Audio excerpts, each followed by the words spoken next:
All right, so today we're going to be changing the boots on the Y pipe and replacing the O-ring between that and the turbo.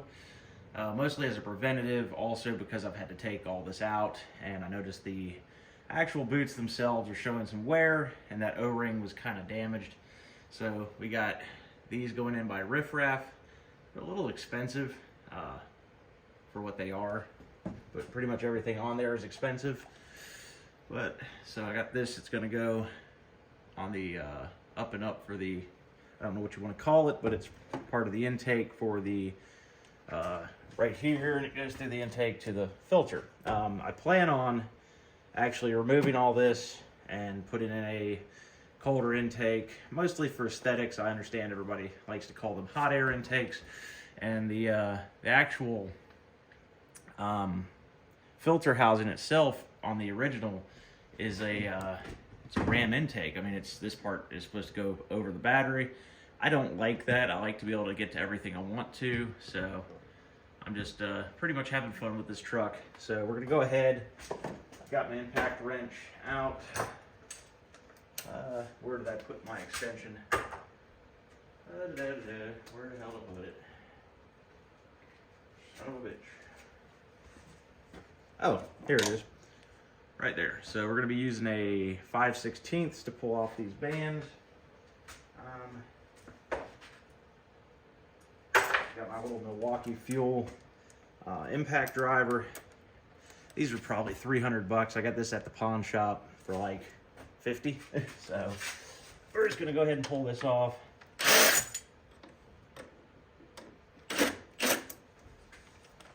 Turn that down a bit. That's just spinning way too fast. All right. Typically I do this with a screwdriver, but I don't feel like spending 45 minutes to show you guys.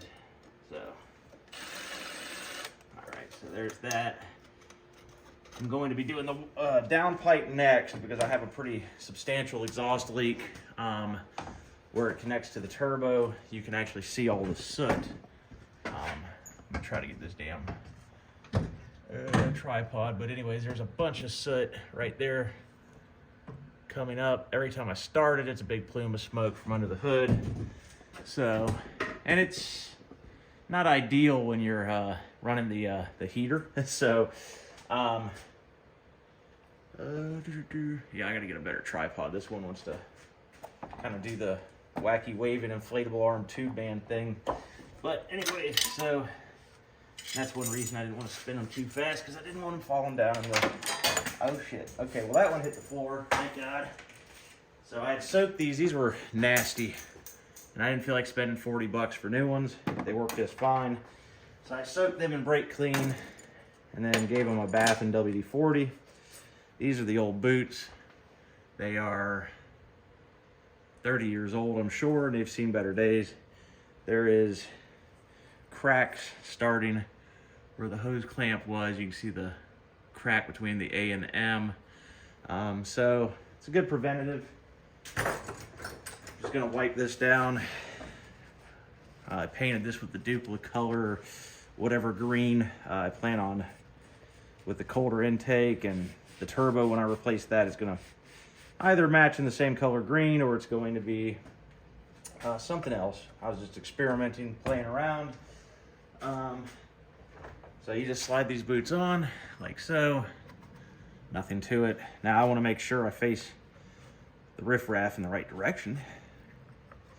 I paid for it, I want to see it. So it's easy enough, guys, it really is. But I figured I'm going to just start sharing everything I do with this truck. That's that. So we're gonna put the new O-ring on the Y pipe here. Let me grab that real quick. All right, so we got that on.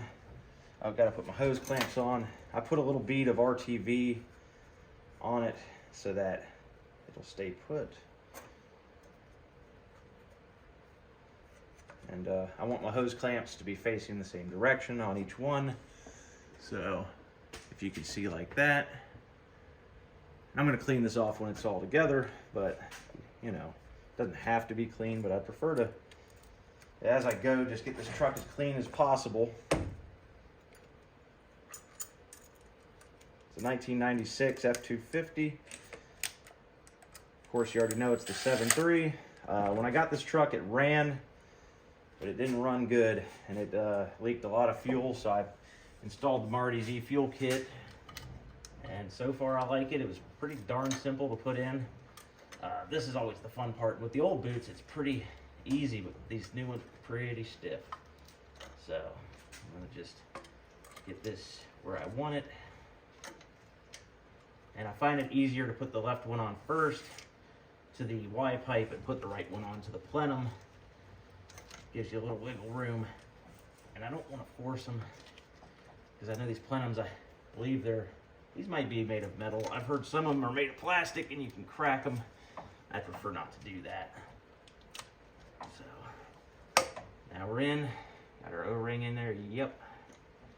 So just like that, it's a pretty simple job. These little boots are about, I think they're like 30, 40 bucks on Riff Raff.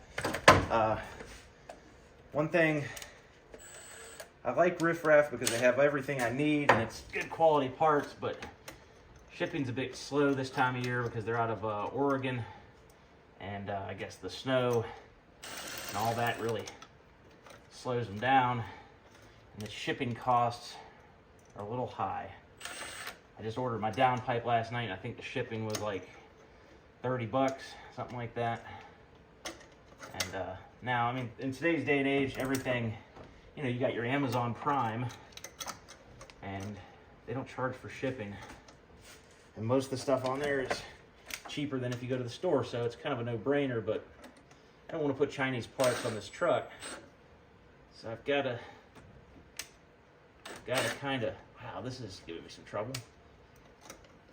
I think I untightened it a little too much, or loosened, however you want to look at that. So, okay, that quick 2-minute job is getting in the way with this, but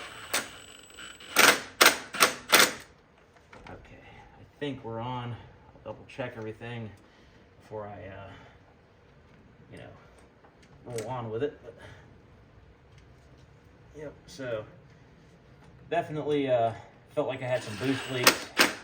Also, you know, the turbo has 240,000 miles, so I'm sure it's sure it has seen better days. I'm going to be probably doing a KC300X turbo. Oh damn! I dropped my socket. Where'd it go? Oh damn! I probably have another 5/16 on hand. Let me grab a step ladder here.